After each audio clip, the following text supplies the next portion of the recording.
Hoop Madness, brought to you by Wayland Baptist and Raider Pump and Supply. Welcome into Hoop Madness state tournament coverage, the only game in town following our teams all the way to the end. Everyone has an opinion on what happened in San Antonio today. Crazy ending to the 2A boys state semifinal at the Alamo Dome. Number 17 New Home. Number 2 Lipan, rematch of the 2A state semis a year ago. Tie game in the first quarter until Caleb Cook. He's going to hit the three here. He had 17 for the Leopards. Late in the fourth, Lipan trailing. They need a hoop, and freshman Court Gaylor going off 27, including 5 threes. We go to overtime. Leopards down 3. Cook again gets the shooter's bounce. They're down 1. New Home then still down 1. 3/10 of a second left. They inbound it under their own basket. Cook gets it, beats the buzzer. Celebration, but they'll review it. Upon further review, the clock operator didn't start the clock on time, and after a second look, 3/10 of a second ran out before the ball was released. The hoop waved off. Lipan wins it 40-39 in overtime. Heartbreaking loss for New Home. Coach Kobe Abney spoke on the referee's explanation of the game's biggest play. Sir, the explanation I was given that as they went to the monitor, they put a clock on the monitor. Apparently they disregard the red light that's on the scoreboard at that point. They put a timer on the play, and they basically watch it as if the scorer's table and the scoreboard and the giant lights and everything that we use for the entire rest of the game does not exist. And in the estimation of that, the shot happened after 0.3 seconds. 37-3, number 2 Jayton facing 24-1, number 3 Benjamin. 8:30 a.m. tomorrow, the 1A state championship. Jaybirds lost in the state title game last year in overtime. This is their 4th trip to state and their best chance now to win a state title. Our Zach Fox is in San Antonio. He caught up with Jayton's head coach to talk about the big game. Hey, thanks. Standing here with head coach of those Jayton Jaybirds, Ryan Blacker. Coach, you're right back in the state championship game once again.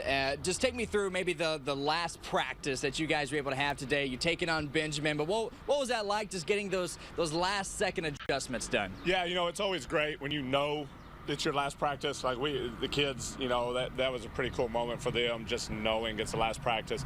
But you know, we've been going at this since, you know, the end of November, last practice. We just tried to fine-tune things. Really, everything that they do, we've seen before. We've been working on it. And so it was really just a nice get out, shoot around, stretch out, and then just go over very little things. And whenever you can just go over little things, it makes the practice really nice. And you have such a young team, and yet this team has so much experience based off of last year's success as well, and even dating back to the 2019 season. What does that say about this team right now playing?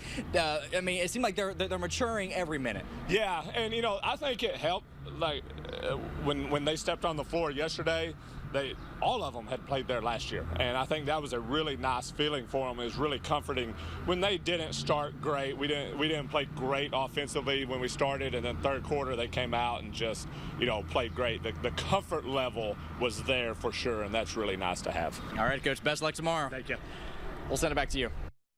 Girls, 16 seed Las Cruces at number 1 seed Hobbs, first round of the New Mexico playoffs. Hobbs looking for Kendall Cunningham. Tip, she stays with it, gets the shot off late. Eagles by 15 in the third. Hobbs on a big run. Bryn Hargrove taking it across the middle of the court, goes for the floater. They're up 24. Still in the third, off the inbounds. Hargrove again, short little jumper extending the lead. And then Hargrove can shoot the long ball too. Going to drain the 3 from the wing. Defending champion Hobbs advances 68-29. They go to Albuquerque for the quarterfinals. Yes, it was exciting. We really like to play at home, and the girls did a great job tonight. We're going all out the whole time. We just got to win by 1 point in advance. So that's our goal, is to win by 1 and get in advance. Get a play at the pit on Tuesday, I believe at 8:15 p.m.